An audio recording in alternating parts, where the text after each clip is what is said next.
¿Cómo anda? ¿Cómo está? Mucho gusto. Bien, bien. Encantado de estar Pues aquí. gracias por aceptar la invitación. No, gracias a Eh, ti por invitarme. Pues, ¿qué tal, doctor? ¿Cómo le va con el campeonato del mundo?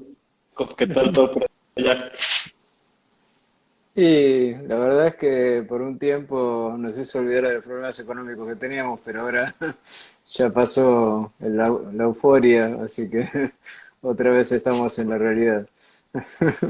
Como siempre suele suceder en estos casos, ¿no? Está bien, está muy lindo haber ganado el campeonato, por supuesto que lo seguí, pero bueno, la vida continúa y también los problemas y también los esfuerzos personales para seguir adelante, ¿no? Claro, y justo pues vamos a hablar un poco de eso hoy. Me gustaría a lo mejor para la gente de mi canal que no ubica quién es usted, que si le gustaría presentarse, porque muchas veces sucede que el doctor o el término doctor se confunde mucho con los médicos. Entonces, preguntarle los estudios de usted, pues, una breve introducción o como a usted le gustaría presentarse. Sí, excelente, ¿no? Sí, yo sé que generalmente cuando digo que soy doctor piensan que soy médico. Aquí también en Argentina es muy común eso. No, yo estudié, bueno, hice la carrera de licenciatura en filosofía, después hice el doctorado en filosofía en la Universidad de Buenos Aires. Y bueno, me entré a enseñar como profesor en dos universidades, una nacional y una privada. Y en la privada me dieron la oportunidad de poder seguir la carrera. Entonces me recibí de profesor universitario primero y después hice la maestría en psicoanálisis en la misma universidad que es la Universidad Argentina Kennedy. ¿Ok? Así que mi formación es básicamente eso. Bueno, y justo hoy pues, vamos a abordar temas filosóficos sobre el libro que está haciendo en colaboración, me parece, con su esposa. ¿Es correcto? Sí, sí, es correcto, Ok. sí, sí. Mi señora Mirta Eh, Grimaldi, que es doctora en biología, sí. Ya hemos ok. escrito otro libro en colaboración con ella sobre la biología y sus fundamentos filosóficos y bueno, ahora hemos hecho este libro que es más bien de una visión nueva, digamos, diferente de la historia de la filosofía, ¿no? Que se llama Filosofía para la batalla cultural. Ese es el nombre que le pusimos por el momento. Claro, y pues justo se va a hablar hoy de Sócrates contra los sofistas. Entonces va acorde. Estuve leyéndolo, está muy interesante los capítulos que me envió. Eh, Puedo decir que es una de lectura digerible, que para eso deben de haber ustedes haber hecho una lectura pues, más condensada y poder explicarlo a la gente. De una manera que lo pueda entender pues muchas personas, no digo, no puedo generalizar que todos, pero la mayoría de las personas. En este caso, ¿qué es un sofista, doctor? ¿O cómo se podría definir un sofista? Para comenzar con la serie de preguntas. Sí, el tema es muy interesante. Sofista casi literalmente significa sabio, ¿no? Y que alguien se declare a sí mismo sabio ya es algo para desconfiar, ¿no es cierto? Justamente lo que ocurrió fue que después del periodo llamado de los presocráticos, ¿no? De los filósofos cosmólogos que desarrollaron su actividad en la Magna Grecia, o sea, en las colonias que Grecia tenía en Asia Menor y en Italia, hubo un boom, digamos, del pensamiento en Atenas, ¿no? Una vez que Atenas, con la ayuda de Esparta, logró vencer a los persas, al mando de Pericles, ¿no? Como comandante del ejército, empezó una época de florecimiento, ¿no? Lo que se ha llamado la Edad de Oro de Atenas, ¿no? Y bueno, Pericles Claro. convocó a muchos sabios y a muchos pintores, escultores, ¿no? Se hicieron grandes obras en Atenas. La Acrópolis, por ejemplo, fue creada en ese momento. Y también empezó una actividad muy importante a nivel de lo que los griegos entendían por la vida política, ¿no? La vida en común, sobre todo porque se continuó con ese proceso que se había iniciado después de una serie de guerras civiles en Atenas, que consistió en dividir a la gente en demos, ¿no? De ahí viene la palabra democracia. Demos eran barrios, ¿no? Entonces se sorteaba entre la gente a alguien que iba a representar ese barrio. y esa persona tenía que exponer frente a una serie de autoridades, algo así como senadores, los proyectos de ley, ¿no? A futuro. Pero la idea era defenderlos a través del uso de argumentación racional, ¿no? O sea, convencer al otro de que esa propuesta de ley era positiva para tanto su comunidad, o sea, su demos, como para el resto de las comunidades que conformaban en ese momento Atenas, ¿no es cierto? Así es como tiene origen eso que hemos llamado la democracia, ¿no? Que la democracia griega era muy particular, ¿no? Tenía su propia estructura y tiene poco que ver con las democracias actuales, ¿no? Pero fue el principio, ¿no? El principio de una participación popular y una representación, ¿no? Que curiosamente no era por elección, ¿no? Sino como te decía, era por sorteo. El tema es que las personas tenían que estar dispuestas a poder defender, ¿no? Esas ideas y a hacer ese tipo de argumentaciones racionales. Entonces necesitaban educadores que les enseñaran, ¿no? A exponer un argumento, a defenderlo. O sea, que les enseñaran eso que se ha llamado después la retórica y la oratoria, ¿no? O sea, la capacidad, la habilidad para hacer el discurso algo atractivo, que sedujera a los demás y convenciera de que era lo justo, lo bueno y lo bello y lo verdadero, ¿no? Lo que se estaba sosteniendo.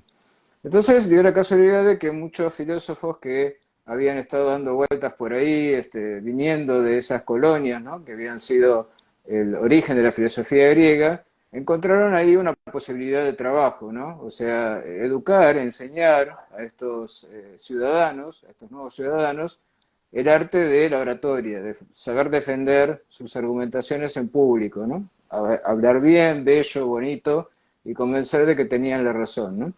Y estos educadores cobraban fuertes sumas muchas veces, ¿no? Algunos se hicieron muy famosos y esos son los que se han llamado a sí mismos sofistas o sabios, ¿no?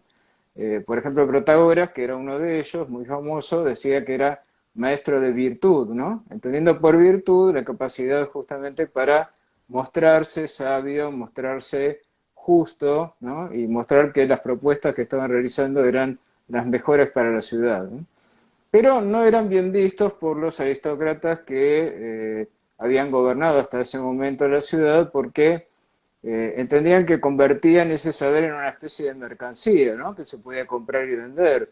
Y además no les importaba demasiado si la persona que iba a utilizar ese conocimiento de la retórica o la oratoria realmente lo iba a usar para el bien o para lo justo, ¿no? Sino que empezaron a relativizar ese concepto, ¿no? Decían, bueno, en realidad yo quién soy para juzgar si la persona que me compra me paga para que yo le enseñe esto de la retórica o de la oratoria, es una persona que la va a utilizar de una manera correcta y para el bien común, ¿no? Entonces eso generó cierta impresión de negatividad, ¿no? Aun cuando los sofistas tuvieron su lado positivo, si se quiere, como gente que se puso a debatir y a discutir lo que antes se daba por sentado, que se daba por sabido, por entendido en cuanto a qué era lo bueno, qué era lo bello, qué era lo justo, ¿no? Y en ese sentido movilizaron el pensamiento y fueron un motor para que la filosofía de ser cosmología, o sea, de ser estudio de la naturaleza, pasara a ocuparse más de los asuntos humanos, ¿no? De los asuntos que tenían que ver con la ciudadanía, con el buen comportamiento, con la búsqueda de la felicidad, del bien. Entonces, en ese sentido tuvieron su aspecto positivo, pero eso de que se llamaran a sí mismos sabios y que relativizaran todo, ¿no? Y pensaran que lo importante era la forma y no tanto el contenido de lo que se estaba defendiendo, generó ciertas sospechas de parte de determinados individuos de la ciudad, sobre todo de aquellos que seguían sosteniendo la idea de que existía una verdad, un bien, una belleza y una justicia, y esos eran justamente los filósofos como Sócrates, ¿no? Entonces ahí es cuando se genera esta disputa, esta polémica entre los sofistas y lo que vamos a llamar después propiamente filósofos, ¿no? Como amantes de la sabiduría, que es lo que significa la palabra filosofía. Claro, sí, se puede pensar que pues, los sofistas, perdón, hicieron desarrollos, como mencionan, empezó a darle un poco más, o no un poco más, le dio más poder como a la persona, al humano.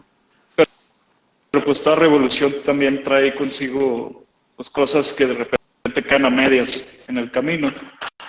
En este caso, bueno, creo que yo tenía las dos preguntas de qué importancia tienen los sofistas para el desarrollo de la filosofía antigua y por qué Sócrates los tuvo de adversario. Creo que ya empezó con esas preguntas, creo que ya las empiezo a abordar. Sí, sí, Y ya me adelanté un poco al tema, es verdad. claro, claro, para ir dando. En este caso está Aristófanes. ¿Por qué tomas a Sócrates como un sofista más? ¿Es una cosa personal o hay algunas razones? Ah, eso es muy interesante, claro.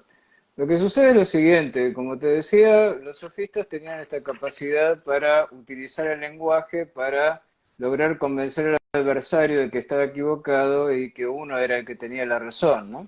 Entonces hacían mucho uso y abuso de un método que podríamos llamar la refutación, o sea, tomar lo que el otro dice y ponerlo en su propia contra, ¿no? Es como si yo te dijera, por ejemplo, a ver, dime, qué es un celular? ¿No? Te pregunto, ¿qué es un teléfono celular? Un dispositivo para enlazar llamadas, mensaje, mm, Claro, para pero ¿no existen comunicación. otros dispositivos de comunicación que no son celulares? Claro, el teléfono móvil, el fax. Y dispositivos anteriores. Entonces uno podría decir, bueno, eso Sí, es una sí, definición incorrecta porque es demasiado amplia, ¿no? Entonces habría que claro. especificar. Entonces, los sofistas hacían ese tipo de argumentaciones, ¿no? Te dejaban medio perplejo y un poco atontado porque lo que hacían era mostrarte que los dominios de conocimiento que creías tener en realidad eran relativos y no eran tan seguros como tú podías pensar. Entonces, a partir de ahí podían a su vez generar un propio conocimiento e imponerlo como la verdad, ¿no? Los sofistas incluso tenían esta característica de haber sentido que les daba tanto poder esto de la retórica, la oratoria, que podían defender prácticamente lo indefendible, ¿no? Por ejemplo, había un sofista que se llamaba Gorgias que decía que en realidad Helena, que se consideraba la causa de la guerra de Troya, ¿no es cierto?, porque se había entregado a París y eso había generado todo ese proceso de guerra entre los aqueos y los troyanos que se narra en la Ilíada, en realidad había sido una pobre víctima de su belleza que le había dado el destino y que por lo tanto no podía haber hecho otra cosa más que entregarse a ese amor y haber abandonado a su esposo, ¿no? Y generar esa guerra. Y tal fue la convicción con la que desarrolló ese argumento que terminó siendo aplaudido, ¿no? Por los propios atenienses. O sea que de esa manera los valores que eran sostenidos hasta ese momento por tradición eran relativizados, ¿no? Y eso generaba mucho conflicto, pero también mucha admiración por parte de estos filósofos extranjeros, porque para ellos eran extranjeros porque venían fuera de Atenas, y que ponían en cuestionamiento justamente las convicciones más firmes que habían tenido hasta ese momento ellos, ¿no? Entonces era una situación bastante complicada la que introducían los sofistas, pero también movilizaban el pensamiento, ¿no? Pero, ¿qué pasa? Sócrates también utiliza este tipo de argumentaciones, que son las refutaciones. Lo que pasa es que lo hace con otros fines, ¿no? Después nos vamos a ocupar un poquito de eso, pero la forma en que él manejaba el discurso y la forma en que dominaba la retórica, muchas veces para oponerse a los propios sofistas, hizo que en muchos casos fuera visto como un sofista más, ¿no? Entonces, Aristófanes, que era un comediante de esa época, ¿no?, que está citado por Platón, por ejemplo, en sus diálogos, lo veía a este Sócrates como si fuera un sofista más, ¿no? De hecho,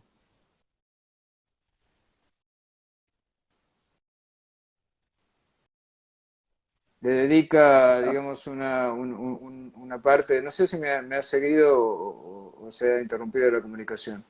Creo que ¿Me sigues? un pequeño lag. Sí, se está trabando.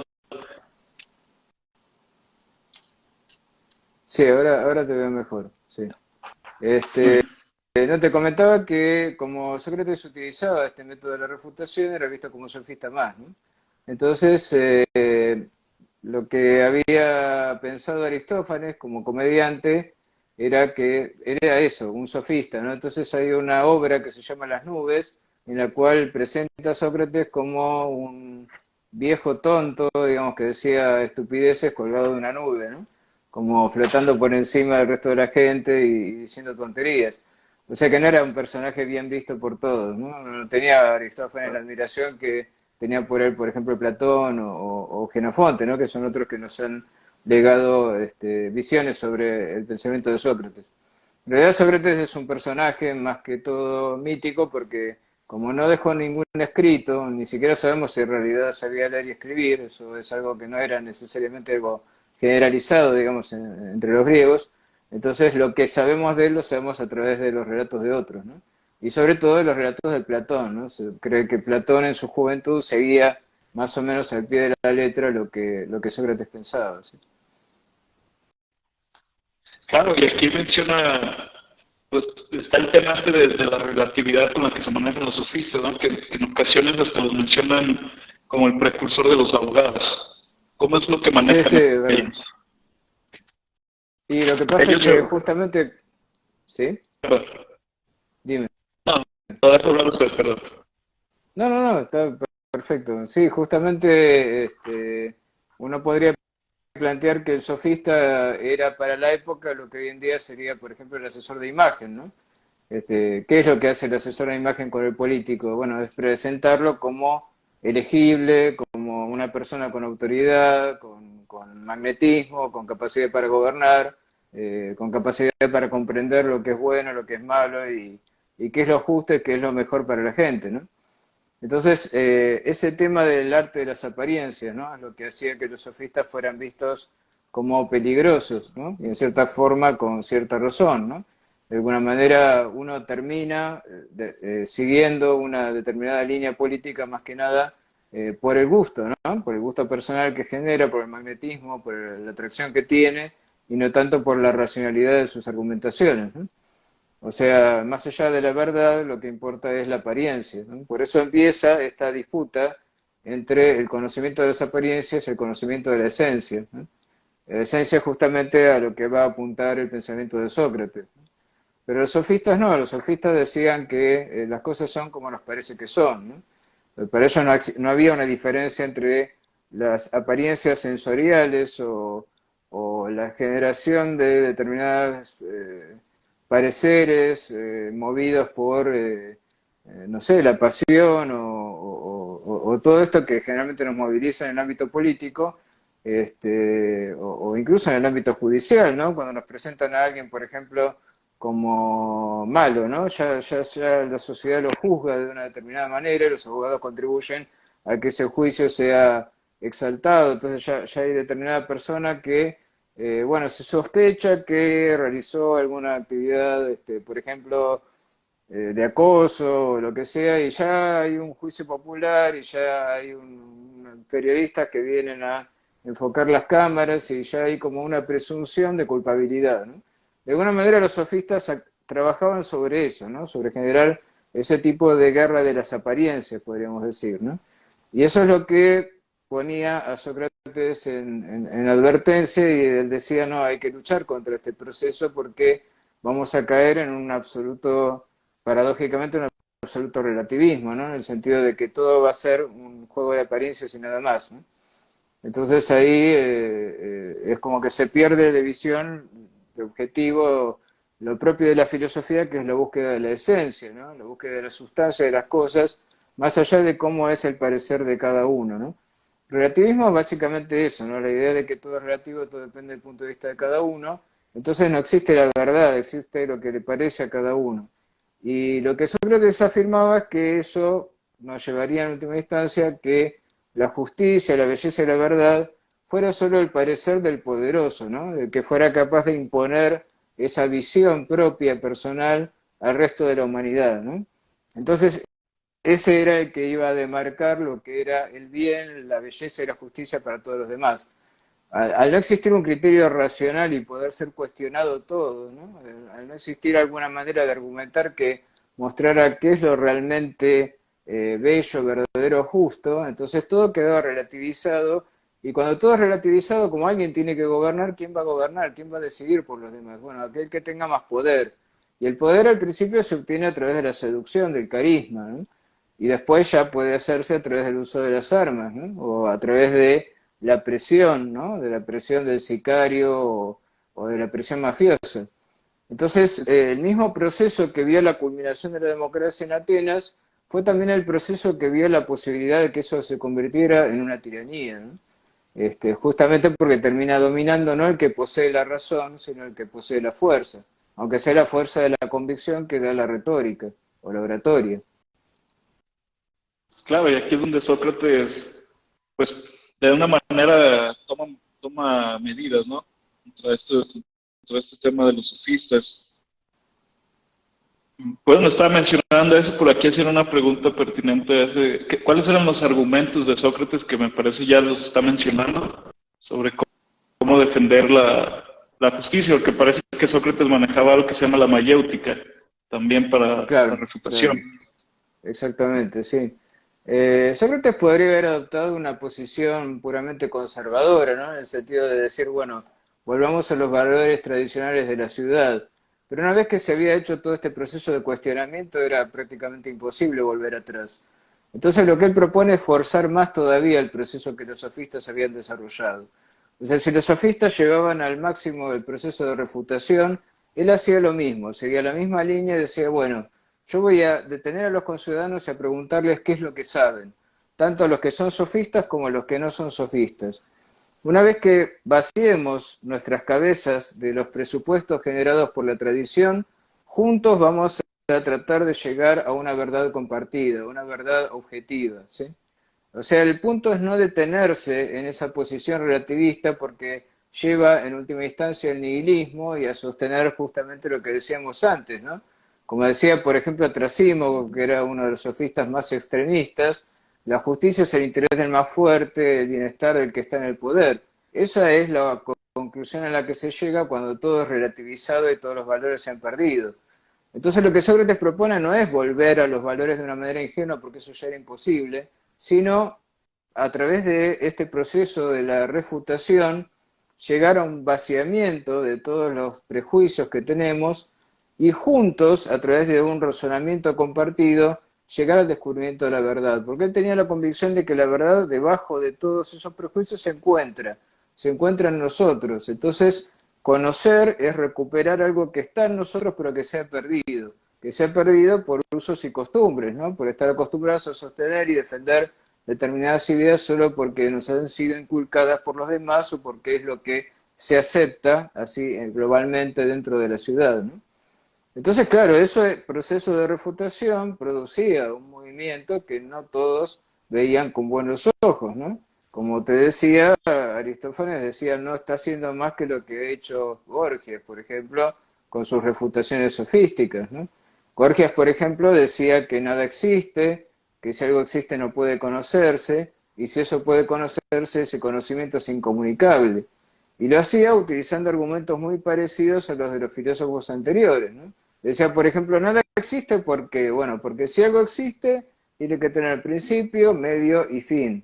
Ahora bien, el medio no es el principio ni es el fin. Entonces, si el principio es, el medio y el fin son distintos del ser.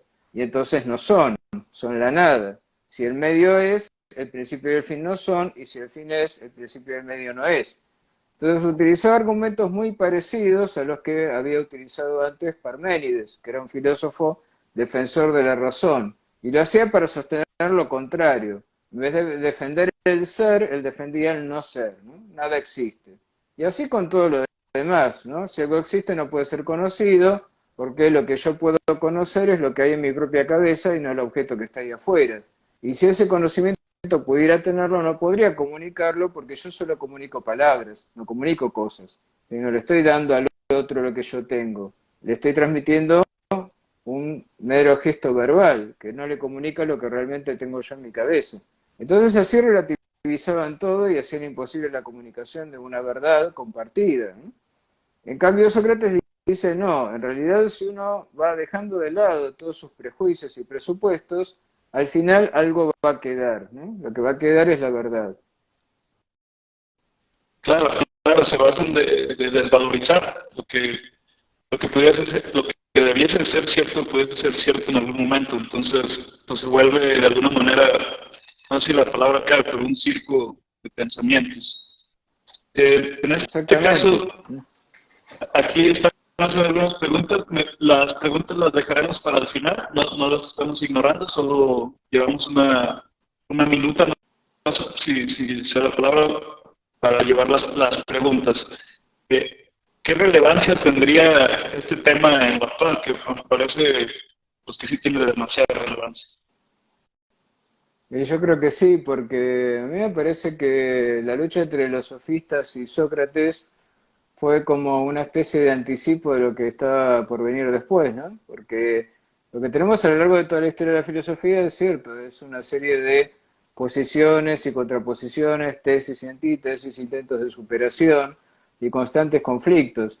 Pero había cierta idea general, digamos, de que la posición del filósofo es la de cuestionarse las apariencias para ir al fondo del asunto, ¿no?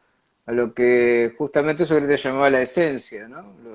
Lo que está más allá de las apariencias.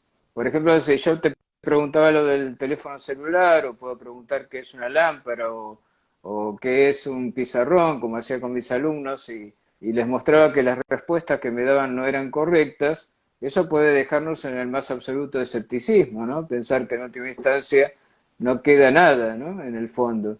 Sin embargo, Sócrates proponía que a través de este proceso uno podía llegar a una verdad compartida y objetiva, ¿no?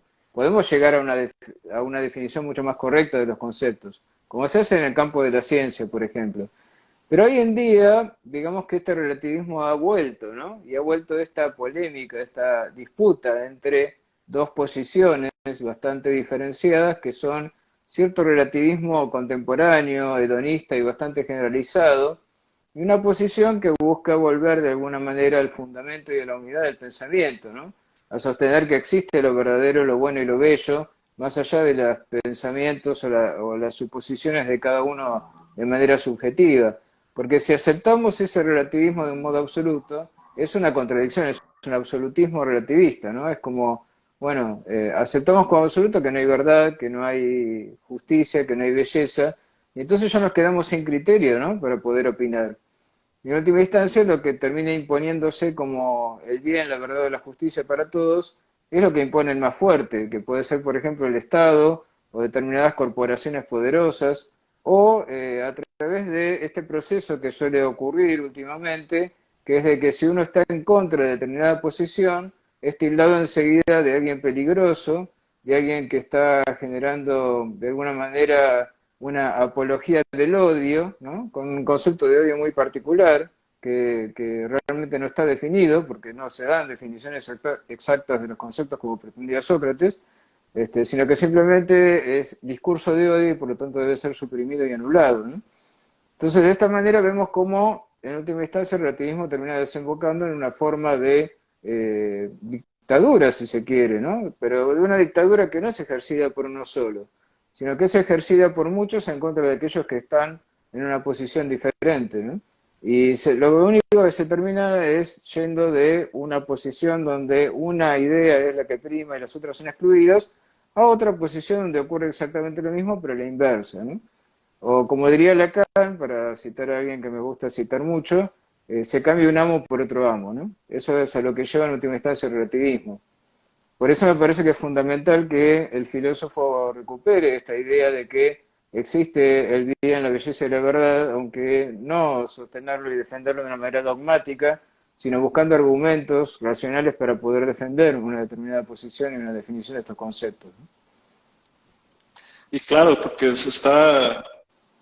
pues se vive mucho este tema de actual estamos tomando el marketing como ideas reales y las personalidades de jóvenes. Me ha tocado convivir con personas también y yo también he sido parte de ese relativismo, en donde lo que vemos lo damos por hecho que es real, aunque detrás pues haya todo un tema de un interés. Y la verdad no debiese tener un interés propio más que ser la verdad. Y hemos tomado estas cosas como la política o inclusive reunión de familiares, reunión de amigos. Cada quien tiene una idea y está bien compartirla, pero la quieren imponer y el hecho de imponer quita este tema a los demás, les quita la libertad de expresión que ellos quieren abogar y lo que usted menciona. una dictadura de pensamiento donde ya, ya pasé mucho tiempo oprimido y ahora me toca a mí y lo que pelean se vuelve, ¿no? De alguna manera. Este tema no tiene, no hay una cimentación de ese pensamiento que pueda darle juego a los demás y poder compartir. Así lo vivo yo de alguna manera. No sé usted qué opine sobre eso. Sí, sí, eso lo vemos constantemente y aparte yo mismo a veces he notado que he tenido que censurar mi propio pensamiento para poder seguir vivo, digamos, en los medios donde me movía, ¿no? Por ejemplo, cuando daba clases, ahora ya estoy retirado y puedo tener un poco más de libertad para expresar lo que pienso, pero siempre me dicen, no, no, debes callarte, debes dejar que las cosas estén como están, porque si das tu opinión, después te van a empezar a decir que eres un odiador o que esto o aquello, fóbico de tal o cual cosa, entonces mejor no opines, no digas lo que piensas y mantente en una posición neutra, pero la verdad es que tampoco te permiten mantener una posición neutra porque entonces dicen, no, aquel que dice que es neutro en realidad también es un enemigo porque todo es política y entonces como todo es política y tú te niegas a hacer política, entonces quedas afuera y por lo tanto en realidad estás en el bando enemigo, ¿no? Entonces todo se convierte en esa lucha entre unos y otros, entre dos posiciones antagónicas, donde prima justamente esta idea de Trasímaco, ¿no? De la justicia como el interés del más fuerte, del que está en el poder, ¿no? Y ese que está en el poder es el que impone sus ideas a los demás.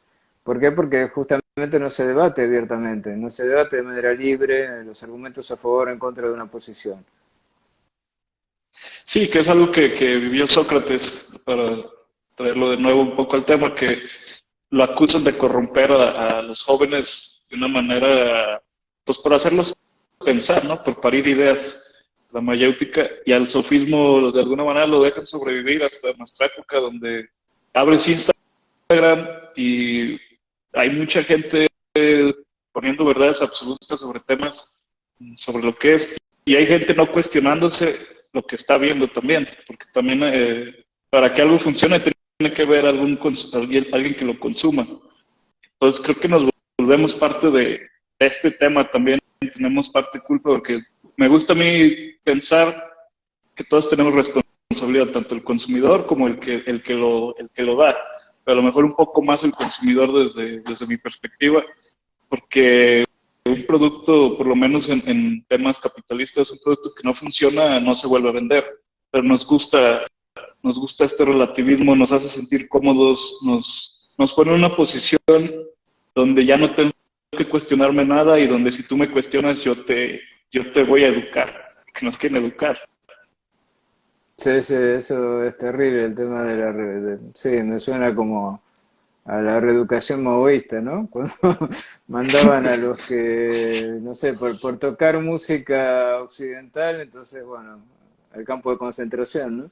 Es realmente terrible, pero lo peor es que ya no, ni siquiera hace falta hacer eso, ¿no? Porque la manera de excluir a la persona es a través de este proceso de cancelación en las redes, ¿no? Porque nuestra existencia virtual se ha vuelto más importante que la existencia real. Entonces, ser cancelado en las redes es como dejar de existir, ¿no? Es como ese castigo que hacían los romanos cuando a una determinada persona la condenaban al ostracismo, ¿no? El ostracismo era que, justamente como la cerrazón de la ostra, ¿no? Como obligar, por ejemplo, a un senador que era peligroso para la estabilidad del Estado, mandarlo a quedarse en su casa y no tener más voz ni voto, ¿no? En el Senado. Entonces, esa condena de ostracismo se repite hoy en día a través de esto que llamamos la cancelación, ¿no? La imposibilidad que hay de pensar y de sentir y de hacerlo sin terminar argumentando a favor o en contra de una determinada persona, ¿no? Ya no hay debates de ideas, sino que se considera que una persona que es portadora de una idea automáticamente es idéntica a la idea que porta y si la idea es mala, la persona es mala, entonces debe ser perseguida porque está siendo inmoral. Y eso impide la posibilidad de llevar a debate todos los temas y que era lo que Sócrates justamente proponía, no dejar nada sin discutir y debatir, ¿no? Eso es lo que me gusta de esa figura de Sócrates, por lo menos como la presenta Platón, ¿no? Porque como decía, Sócrates no escribió nada, no sabemos realmente qué pensaba, pero la imagen que Platón nos da de él nos demuestra justamente esta valentía que él tenía de poder detener a cualquiera en la calle y decirle, ¿tú qué sabes? ¿No? Sin importar el rango, la edad ni ninguna otra característica propia. Algo que, bueno, supongo que solamente en determinado momento en Atenas podía hacerse, hoy en día sería prácticamente impensable, pero es muy duro darse cuenta de que ni siquiera se puede hacer en las redes. O sea, si yo cuestiono a otro en las redes, generalmente me terminan haciendo un ataque frontal, ¿no? Prácticamente una exclusión casi instantánea. ¿No? Por eso también es el arte de bloquear, como digo, Claro. que se ha generalizado tanto, ¿no? En este mundo de las redes sociales.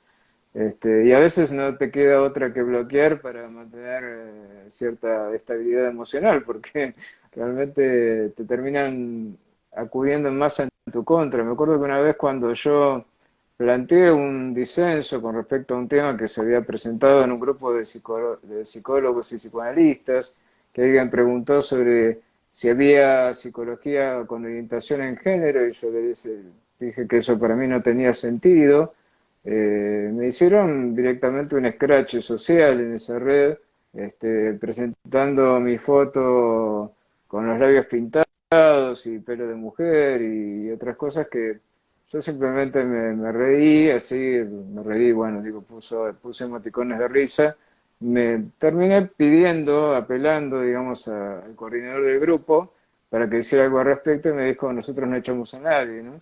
Entonces yo terminé yéndome del grupo. Y así me he ido de muchos grupos y la grupalidad y el colectivismo de esos grupos realmente es aterradora, ¿no? Porque funciona como el uno de Heidegger, como Heidegger decía, la dictadura del uno, ¿no? Lo que uno debe pensar, lo que uno debe asentir o disentir, y es como si fueras, para dar el ejemplo del fútbol, ¿no? Como si yo hubiera ido a estas celebraciones a decir, viva Francia, qué sé yo. Me hubieran aniquilado, o sea, está muy linda la celebración del campeonato y todo, pero también es muy aterrador esto de que no se puede estar en contra, ¿no?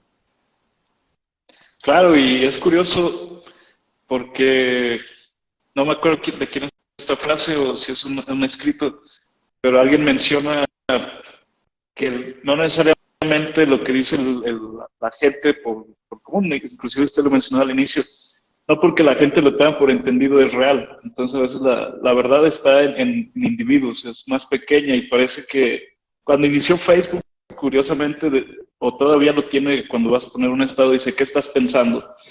Curiosamente Sócrates hacía esa pregunta, oye, ¿y qué piensas? Pero aquí te están preguntando para censurarte y Sócrates era para que pensaras.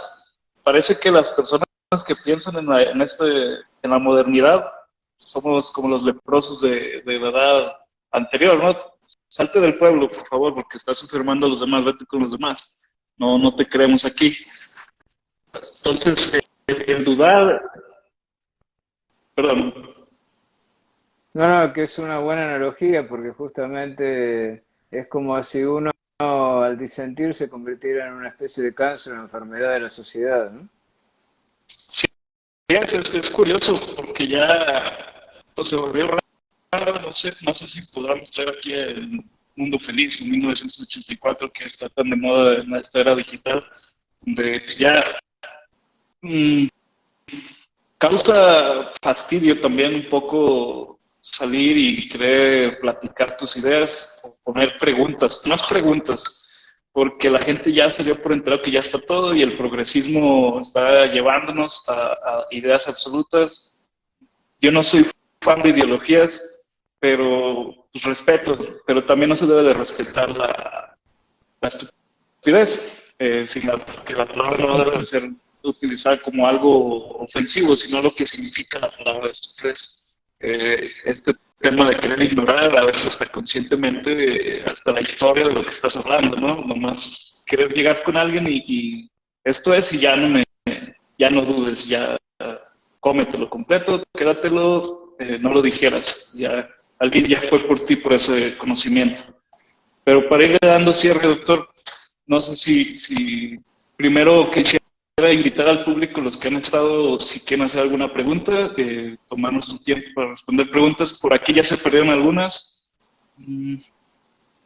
Y pues hacer una reflexión también, me gustaría escucharlo, una reflexión que usted tenga sobre el libro, promocionar su libro también, que me parece bastante interesante, va a estar vendiéndose en México, y alguna reflexión moderna de este tema que yo considero son ciclos. Creo que Sócrates de alguna manera lo menciona, no se sabe si sabía escribir o leer, pero sabía pensar, y eso lo plasma muy bien Platón. Y no debe de ser el conocimiento, no debe ser privado ni por escuelas, ni por gobiernos, ni siquiera por academia, nada. O por lo menos esta es mi perspectiva, este sentimiento que tengas de dudar sobre lo que está pasando y tratar de llegar a esta verdad. Lo dejo aquí a ver si alguien quiere hacer alguna pregunta o procedemos con algo que usted quiera compartirnos, doctor. Sí, yo en realidad debo confesar que de joven era de izquierda, ¿no? Era mi forma de pensamiento, ¿no? O eso entendía, aunque había cuestiones que me hacían ruido, ¿no? Que me generaban ciertas dudas. Sobre todo pensar, por ejemplo, que hoy en día, en este juego sofístico que es la política en tiempos de democracia, ¿no? No estoy criticando que haya democracia ni que sea mejor, diciendo que sea mejor la dictadura, obviamente que no. Aunque la democracia puede conducir a la dictadura por esto que acabamos de decir, ¿no? Que si todo es relativo, al final lo que termina generando el criterio de lo justo es aquel que posea el dominio del poder, que siempre va a ser el que está en el Estado, ¿no? Y esto también de las reelecciones indefinidas a veces lleva a una forma de democracia muy deformada, ¿no? Donde ya no queda claro si uno está en una democracia o está en una dictadura. Pero esta cuestión también de que la democracia haya generado partidos políticos que no tienen ideas propias, como antes había una plataforma en los partidos políticos, ¿no? Una serie de diarios para defender que uno podía estar a favor o en contra y decidir entre ellos.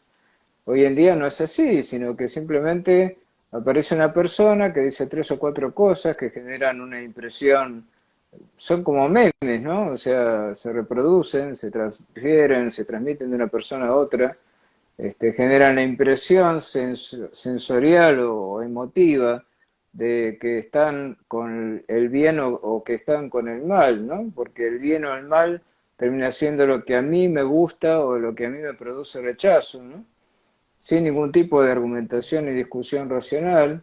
Y después uno descubre que esta gente, bueno, para poder lograr el control de los medios y poder difundirse y ser elegibles, ser candidateables, como se suele decir, están apoyados por determinadas corporaciones o por determinadas empresas que los financian y después una vez que suben al gobierno y asumen el poder, tienen que devolver ese dinero que les ha sido prestado, porque se les ha prestado, ¿no? Obviamente por intereses de carácter económico, y entonces tanto sean de izquierda como sean de derecha, eh, y últimamente sobre todo los que son de izquierda, ¿no? Con casos como Odebrecht, como se ha visto, simplemente terminan digitando lo que se llama la obra pública, utilizando los impuestos de la gente para direccionarlos a determinada corporación, ¿no? Que es la que los apoya.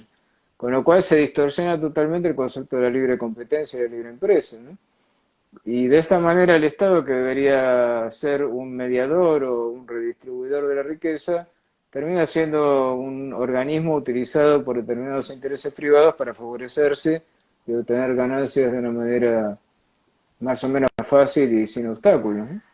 Entonces es ingenuo pensar que hoy en día quien defienda una idea, llámela como la llame, realmente está defendiendo una idea, lo que está defendiendo es una corporación, ¿no? Y eso es muy terrible, ¿no? Es muy triste. Yo recuerdo cuando en Argentina hubo una vuelta a la democracia y nos llevaban de la escuela los distintos partidos políticos para leer las consignas que cada uno tenía, y había una serie de ideas, ¿no? De ideas que debatir, que defender. Y hoy en día eso no existe más, no hay más plataforma política en los partidos. Ni siquiera existen partidos, lo que existen son polipartidos, polirrubros, no sé cómo definirlos, son como una especie de amalgamas extrañas, ¿no? De movimientos, como se dice, ¿no? Como lo fue el peronismo en algún momento, en su etapa fundadora, que no tiene una ideología determinada, ¿no? Solo un líder que tiene carisma y es el que genera adhesión o rechazo, ¿no?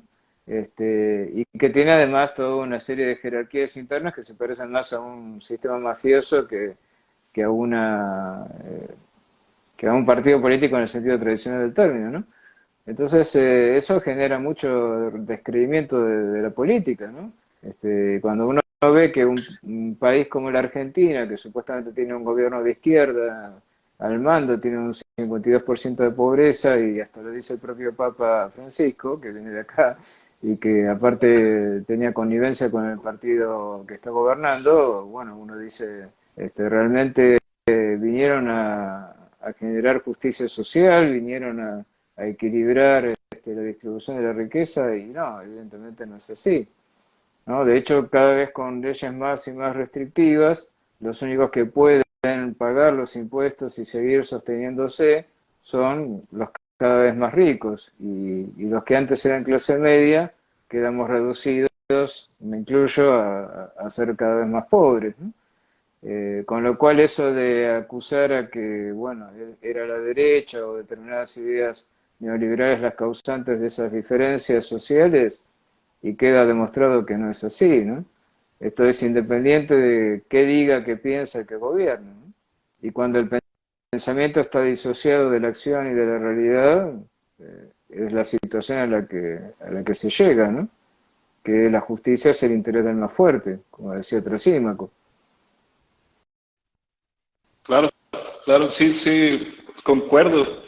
Este tema de izquierda-derecha, pues al final, para mí la perspectiva es que decidimos entregarle poder a alguien que no está decidido a regresarlo. Simplemente lo quiere y va a buscar la manera. Acá también en México pasa algo similar. Un candidato que desde que yo recuerdo lo tengo conciencia un poco más política, pues él ha estado en las pancartas, ¿no? Que ahora es nuestro presidente. Y pues deja la expectativa todo, utiliza mucho el odio, utiliza mucho el dividir, utiliza mucho el color también, el color de su partido, su nombre, se basa mucho digo, de momento parece tiempos de la Segunda Guerra Mundial, no voy a mencionar nombres, pero pareciese que se basa mucho en alguna persona en específico para hacer su partido. Y como mencionas, se hacen dueños del corazón de la gente.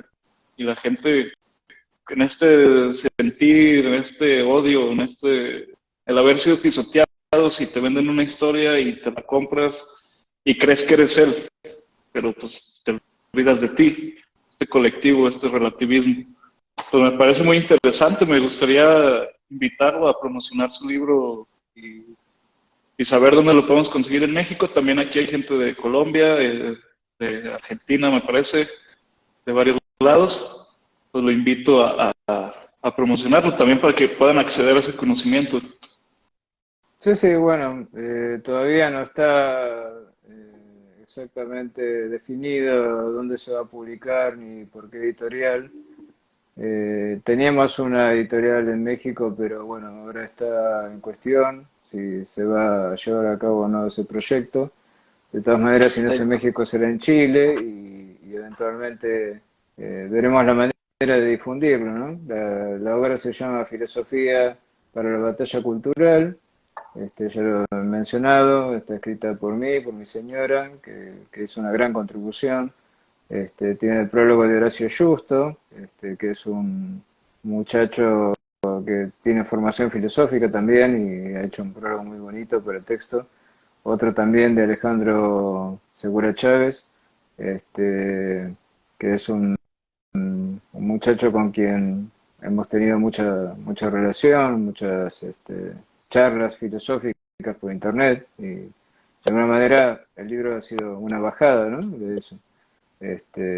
Pero también tiene una importante consigna de fondo, diría yo, que es eliminar una serie de mitos con respecto al desarrollo de la filosofía, básicamente el mito de la Edad Media como Edad Oscura, ¿no? Tratamos de demostrar que la Edad Media contribuyó positivamente al desarrollo de la filosofía. Es más, casi mostramos que no hay prácticamente diferencia, por lo menos en la autoconciencia que tenía, por ejemplo, Descartes con respecto a su posición respecto a lo que había sido la filosofía medieval.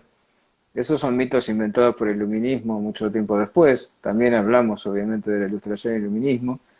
Y también nos hemos interesado por reapropiarnos de muchos conceptos que actualmente son utilizados por la llamada así nueva izquierda, que han sido tomados y deformados a partir de determinados filósofos, que si bien es cierto que son filósofos que muchas veces se han autodefinido como de izquierda, en muchos casos no lo son. Por ejemplo, Foucault era un aristócrata, individualista y también con ciertas tendencias un poco cuestionables, de las cuales hablamos marginalmente del libro, pero no queremos caer en ad hominem, pero de ninguna manera fue la Dalí del mayo del 68, que en realidad fue más bien de Sartre.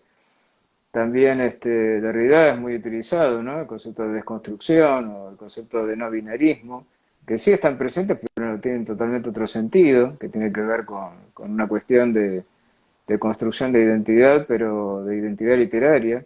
Y en ningún momento le habla de cuestiones de género, otras que se le endilgan, ¿no? Y cuando habla de la crítica al logocentrismo, no se refiere justamente en el principio era el logos, sino que se refiere a la idea de que la palabra sea la expresión directa del alma.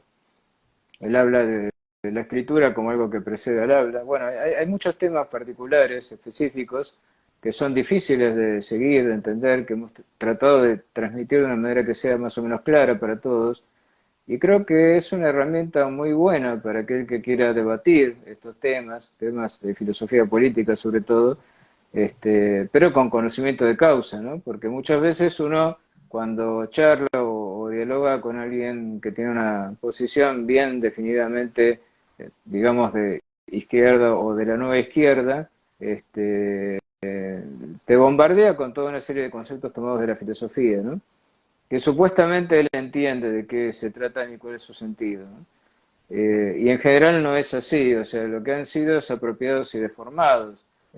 Acá, bueno, en la Argentina hemos tenido ejemplos muy claros como el uso del concepto de memoria, la invención de la memoria colectiva, cosas que no son claramente definidas, o sea, que Sócrates hubiera dicho, bueno, pero ¿esto qué significa? Dame una definición de lo que significa, o la justicia social, ¿qué quiere decir justicia social?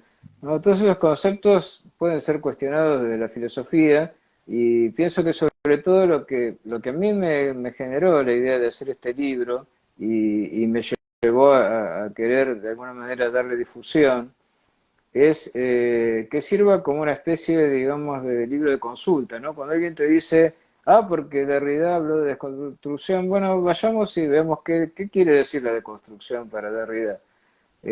Justamente Derrida habla de la desconstrucción cuando está criticando la imagen de ese Rousseau angelical que cree en la bondad natural del hombre, cuando lo que hacía cada vez que tenía un hijo era entregarlo a un orfanato y deshacerse de él, o que hablaba de la emancipación del hombre y sin embargo cae rendido ante los pies de una mujer montada a caballo con un látigo, deseando que lo someta masoquísticamente.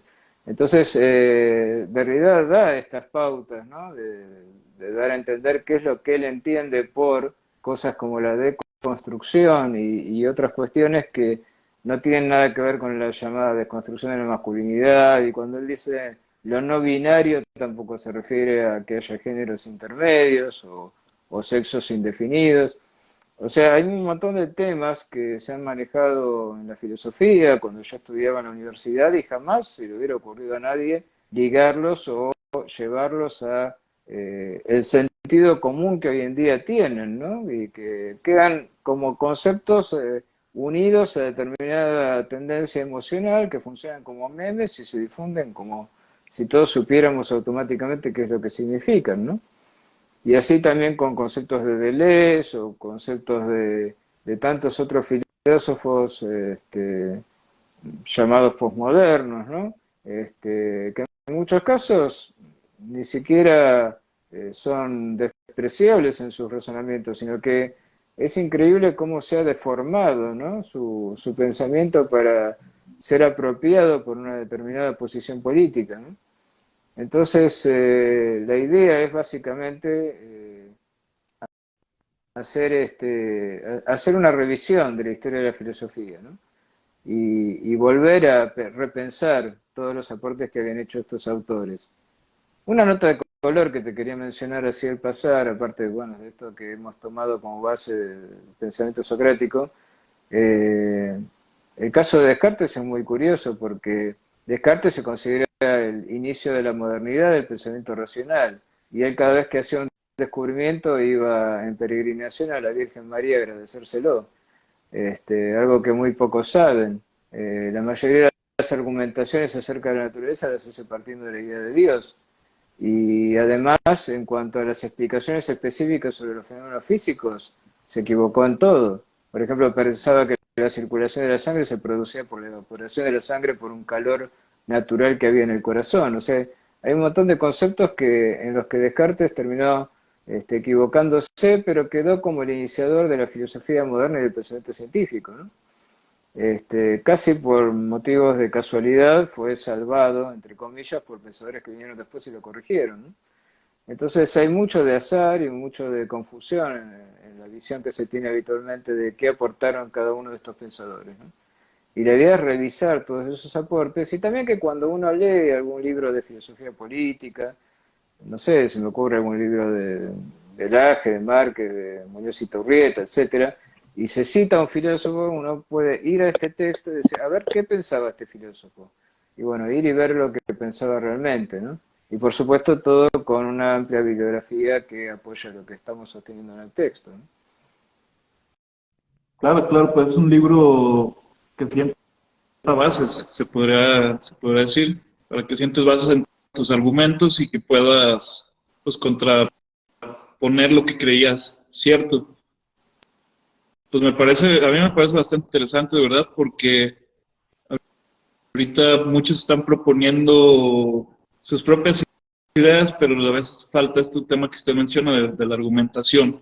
Entonces, para llegar a este libro, usted y su esposa debieron de haber llegado a muchos libros, mucha bibliografía, que es lo que mencionan, y lo difícil a veces, o lo que nosotros no vemos como lectores o como consumidores, es que el hecho de que el conocimiento llegue relativamente sencillo o digerido es porque fue muy condensado antes y me imagino pasaron noches de desvelo, noches de pláticas, noches de todo tipo donde dijeron, oye, ¿cómo vamos a hacer para que lo pueda entender alguien, pero no técnicamente necesariamente, sino que lo pueda entender alguien que tenga estas ganas de saber?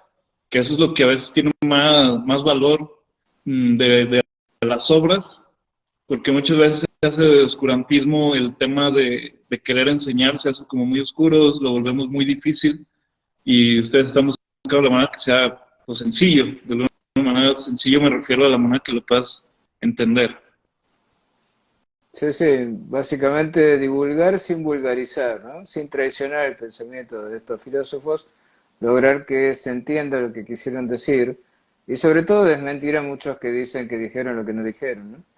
Que es lo que me parece, siempre me saca, ¿no? Perdón por la expresión argentina, pero me pone fuera de las casillas ver que se tome de una forma tan contraria a lo que yo entiendo que estos autores dicen. Igual uno podría plantearse, bueno, pero ¿qué dijeron realmente, no? Bueno, eso es una toma de posición, ¿no? Es como decir, bueno, vamos a plantear que alguna verdad quisieron comunicarnos, ¿no? Le concedemos al autor el beneficio de la duda, ¿no? De que algo nos puede enseñar acerca del ser, digamos, acerca de la esencia de las cosas. Eso en primer lugar, y en segundo lugar, basarse en la coherencia, ¿no? En la coherencia de la interpretación. Yo veo muchas interpretaciones de filósofos contemporáneos que son realmente contrarias a cosas que ellos mismos dicen, ¿no?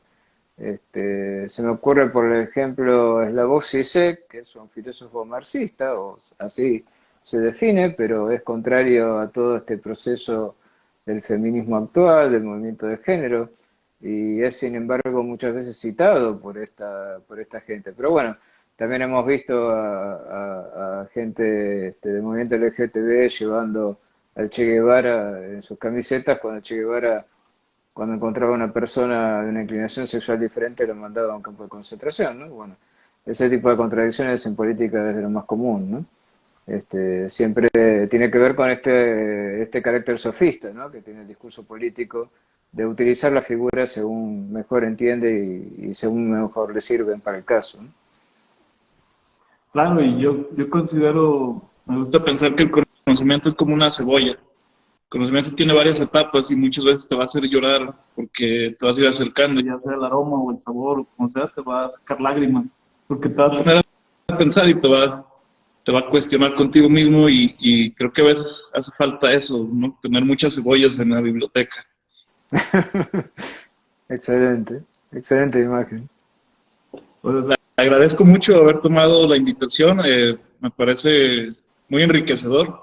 Le agradezco personalmente que se dé su tiempo, que le dedica vida y se ve que les gusta este tema de lo que están llevando, eh, que es prestar su vida al conocimiento y compartirlo a los demás, que muchas veces hay maestros de no sé cómo llamarlos, maestros que consideran que no es bueno enseñar, prefieren quedarse ese conocimiento, ¿no? Y te enseñan a medias, pero no conviene que tú lo sepas para que el día de mañana no sepas más que yo. Y creo que en este caso es el que usted busca es un progreso de conocimiento, que siga y que el que lo vaya tomando le pueda compartir al otro. Entonces, pues le agradezco personalmente. Yo de mi parte es todo, me gustaría que a lo mejor que usted haga el cierre, yo me voy despidiendo, le agradezco a la gente que estuvo por aquí creo que hay 8 personas viendo, Jesús, Juan Pedro, Nico, Alejandro, George, Silvia y Amalia Sofía, pues les agradezco, muchas gracias y pues los invito a seguir al doctor Daniel, a sus redes. Me gustaría decir su apellido, la verdad le voy a hacer, espero no ofender, se me complican mucho un poco, pero la pronunciación es algo, es un apellido nuevo para mí por acá en México. No sé si porque así están redes con su apellido, pero no lo sé pronunciar y no quisiera caer en un error. No hay problema, yo tampoco estoy muy seguro de cómo se pronuncia mi apellido. En realidad es Shigel, originalmente es un apellido de origen ruso, pero se le agregó a alguien una letra T cuando lo tradujo del lenguaje cirílico, la notación cirílica al castellano cuando mis antepasados vinieron a la Argentina, para complicar las cosas simplemente. Schigel, Daniel Schigel es el nombre. Mejor mi señora, que se llama Mirta Grimaldi, es más sencillo. Ella es la otra autora. El prólogo que por ahí preguntaban es de Horacio Justo. También está Alejandro Segura Llaves, que hizo el prólogo de la segunda parte. Y bueno, yo cerraría diciendo que sí, que bueno, yo siempre como profesor he tratado de comunicar el conocimiento. A mí me parece que el conocimiento es algo que se comparte, no tiene sentido verlo como una competencia, ver quién sabe más, quién sabe menos. Yo soy una persona que me considero muy ignorante en un montón de cosas y constantemente estoy aprendiendo. Horacio Justo, por ejemplo, seguirlo en internet me ayudó a aprender muchas cosas que yo no sabía sobre la filosofía medieval, sobre el pensamiento de Santo Tomás de Aquino y su importancia, por ejemplo. ¿Por qué? Porque simplemente en la Universidad de Buenos Aires eso no se enseña, ¿no? No se enseñaba cuando yo aprendía, hace unos cuantos años, en la década del 90, y ahora menos, ¿no? Y bueno, para mí el conocimiento tiene sentido en la medida en que sirva, y sirve en la medida en que sea una un instrumento para pensar, ¿no? Para razonar, para poner distancia frente a la realidad y pensarla y analizarla y por qué no tratar de transformarla, pero no de la manera radical en que algunos filósofos pretendieron hacerlo, porque cuando intentaron hacerlo, como le pasó a Platón, terminaron mal, ¿no? Le pasó también a Sócrates, bueno, conocer la realidad, sí, por supuesto, buscar la verdad, es una búsqueda constante, en mi caso, pero yo creo que sobre todo es una verdad interior la que se busca, y esa verdad interior tiene que ver con no traicionarse a sí mismo, ¿no? No ponerse motes que después terminan siendo contrarios a lo que uno realmente piensa, ¿no? Yo descubrí, por ejemplo, que en muchos aspectos soy liberal, en muchos aspectos soy conservador, y todas esas cosas las tuve que pensar solo, porque mi educación no fue por ese lado, ¿no? Toda mi familia era comunista, anarquista, bueno, tenían esa tendencia, y bueno, cada uno va buscando su camino y creo que es un trabajo constante de todos los días, analizar lo que uno piensa y decir, bueno, pero realmente esto es lo que yo pienso, este, no me estaré traicionando, no me estaré engañando a mí mismo, ¿no? Un poco como lo que hace el psicoanálisis, ¿no? Que con esto de las racionalizaciones, cuando uno se justifica, a veces por quedar bien con los demás o por seguir lo que se piensa o se dice que es lo correcto, uno termina traicionándose y censurándose a sí mismo y eso me parece que es lo peor que puede suceder, ¿no? Sí, pues gracias. Aquí mencionan, gracias a Daniel, a Mirna y a Horacio Giusto. Pues gracias, gracias de nuevo. Pues buenas noches a todos. Este capítulo va a estar por YouTube y Spotify. Por ahí estoy subiendo ya los capítulos pendientes y se va a estar subiendo, espero, en la siguiente semana. Ahí tuve unos problemas con la laptop. Pues muchas gracias. Me despido. Un abrazo hasta Argentina, doctor. Espero no sea la última vez de tenerlo por acá. Y pues, muchas gracias. Gracias por tomarse su tiempo. Encantado, cuando gustes, ¿eh? Un placer. Chao, chao.